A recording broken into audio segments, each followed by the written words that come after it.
Twisha Sharma murder case में आखिरकार 13 दिन बाद ट्विशा के भाई ने, जो कि आर्मी में मेजर है, ट्विशा को मुखाग्नि दी।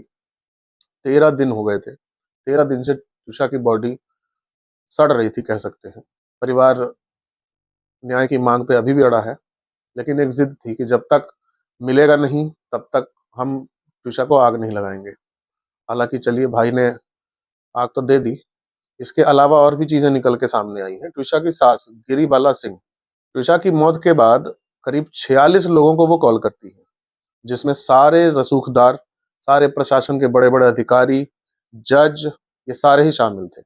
इसके अलावा उन्होंने कॉल करा है सीसीटीवी के मैकेनिक को, क्योंकि वो सीसीटीवी के साथ टैंपरिंग करी गई है। 87 मिनट की वीडियो गायब है सीसीटीवी में से। उतना ही उसमें बचा जितना वो खुद दिखाना चाहती थी।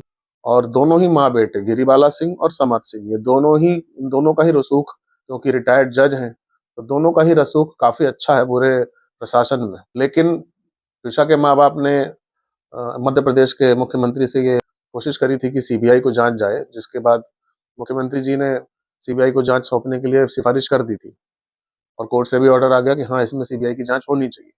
लेकिन सीबीआई को आज तक जितने भी केस ट्रांसफर हुए हैं, उसमें से कितने सॉल्व हुए हैं, ये आप और हम बहुत अच्छी तरह जानते हैं। एक से एक बड़े बड़े नाम हैं। सुशांत सिंह राजपूत को ही देख लीजिए, कितने साल हो गए, न्याय नहीं मिला। पता ही नहीं चला कि वो सुसाइड था या वो मर्डर था। सक्सेस रेट सीबीआई का 5 से 10% है। इसके अलावा सारे केसेस ऐसे ही लटके रह जाते हैं।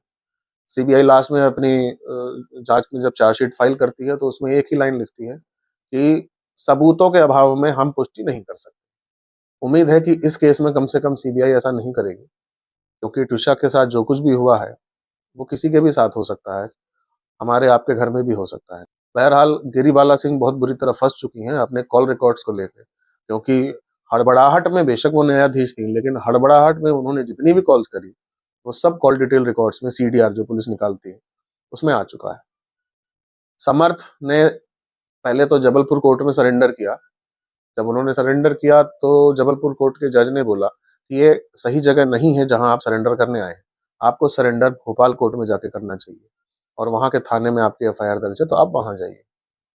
खैर, जैसे ही बात फैली कि समर्थ जबलपुर कोर्ट में सरेंडर करने गया है, तुरंत भोपाल पुलिस की टीम एक्शन में आई और तुरंत वहां से समर्थ को लेके भोपाल आ गई। इतने दिन तक गायब रहने के बाद गिरिबाला सिंह कहती हैं कि अपने बेटे के लिए कि वो बाध्य नहीं है किसी भी तरीके की स्टेटमेंट देने के लिए। आप न्यायाधीश थी, मानते हैं कि आपको कानून पता होगा, लेकिन जितनी गलतियां आप दोनों माँ बेटा करेंगे, उतना ही फंसते जाएंगे। जब उन्होंने ये बात बोला कि समर्थ बाध्य नहीं है कि वो किसी भी तरीके की स्टेटमेंट दे, क्योंकि उसने कुछ गलत नहीं किया है, तो भोपाल पुलिस अब पीछे पड़ गई, जिसने भी समर्थ को इतने दिन छुपाने में मदद की। लगभग 14 लोग हैं। नाम किसी का भी अभी तक डिस्क्लोज नहीं किया गया है, लेकिन ये 14 के 14 लोगों को ढूंढा जा रहा है। आगे भोपाल पुलिस और अब तो सीबीआई के पास केस है, ये मिलके क्या करते हैं, देखते हैं इस केस में कम से कम न्याय मिलता है या नहीं। धन्यवाद।